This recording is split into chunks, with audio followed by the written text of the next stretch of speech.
I remember I was saying I was going to come back to this at some point, just because I figured this was one that needed a little more attention than your standard 10-minute YouTube video.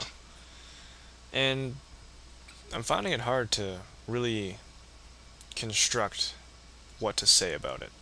This is going to be my part 2 to my original video on love. Now, I'm going to just try and reword something I had said before, a point I was trying to make about this issue and why it's so complicated and why it should effectively be a lot simpler than a lot of people make it out to be. Emotions, good or bad, they're always easier to understand and take in when you don't give them names. And I find that to happen a lot with most things relating to people. Not so much thoughts as much as I remember I said that before, how I figured thoughts and feelings are always best defined as they are, instead of what we're told they're, what no one can tell you what something means as far as a thought or a feeling.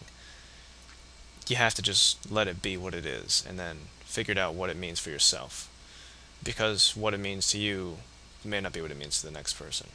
And this could be the same exact feeling. It's all perspective based.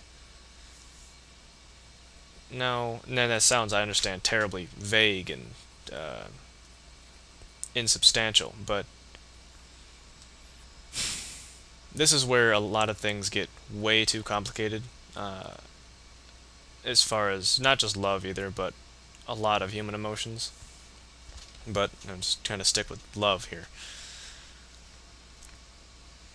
Science likes to think that it can give the different types of love names, and that's fine, because it's one of those things where people like to generally think stereotypes are bad, but stereotypes are also how we can categorize things and how we can organize what we see in the world, in particular other people.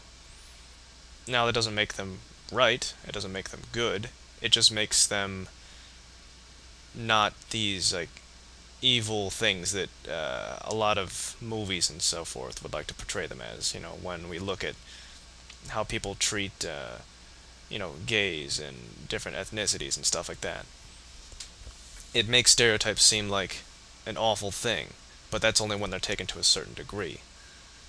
With that, it's like when you say that there's different kinds of love, and I think I remember from my humanities class there was 3, I can't remember what they were. It was like agape, filial, and something else, I don't know. And one of them had to do with like the unconditional love. It's sort of like a family thing, and then like your love for a particular thing, like you say, I think you love your cell phone or something silly like that. And then there's like you love your friends, I don't know, something along those lines. I don't know, different kinds of categories. But anyways, they think that they can do that, and then that's how it is. I'd like to think that, like, if we digged in deeper, I remember we took this class in high school, so I'm sure we didn't get into stuff this deep. He was just sort of explaining it to us. But I'd like to think that when they were defining all these terms, they were understanding that these are very blurry guidelines. They should not be followed like rules. They shouldn't be followed like, oh, love is something that science understands. Here's where it is. But I feel like a lot of people look at it that way. I feel like a lot of people think, oh, love is a cut and dry thing, and what I feel is this. Therefore, I must behave like this because this is what it is. That's where things get really messy, because when you try to mix the notion of simple terms, the notion of it being cut and dry and or black and white, with an otherwise not cut and dry and black and white medium like people, things get really just complicated and confusing, and a lot of messages can be lost in translation. Now, before I'd said I felt like love was something that couldn't exist unless you believed it to exist. Like, think about it this way. If no one told you what love was, would you really know? Would you know what it is? Would you figure it out on your own?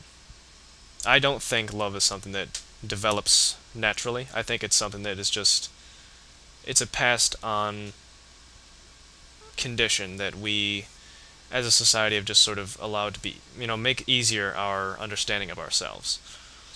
If we didn't give it a name, we'd still be guessing at it today. And yes, we've given it a name, and I think by giving it a name, we've only made it terribly complicated.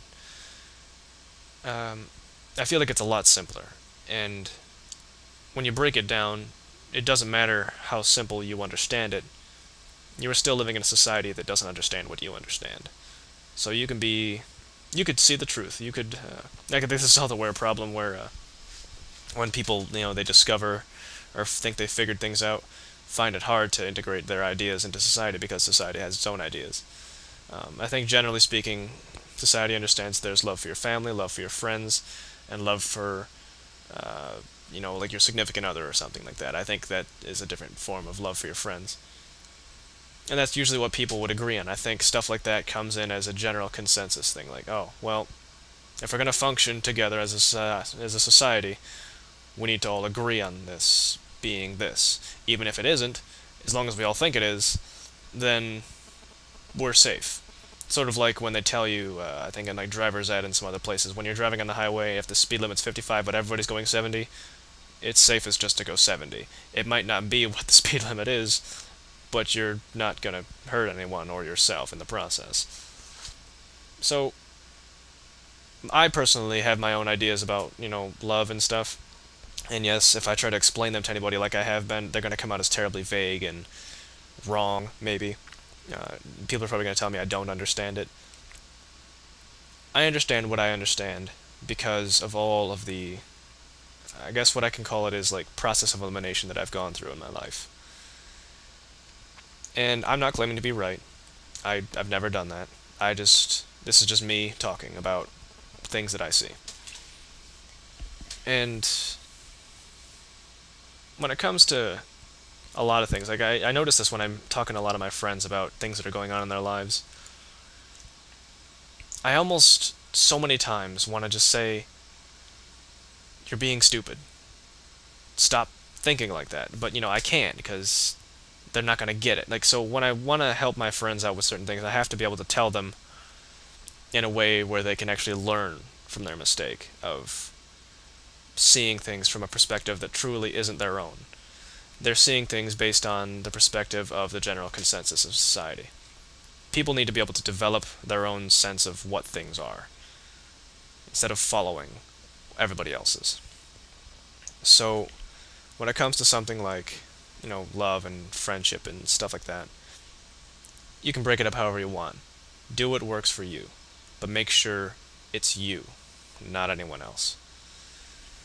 And realistically, that might come across as an impossible task, seeing as how it's hard to know something that hasn't been observed before. It's hard to be original, so it's hard to call anything your own.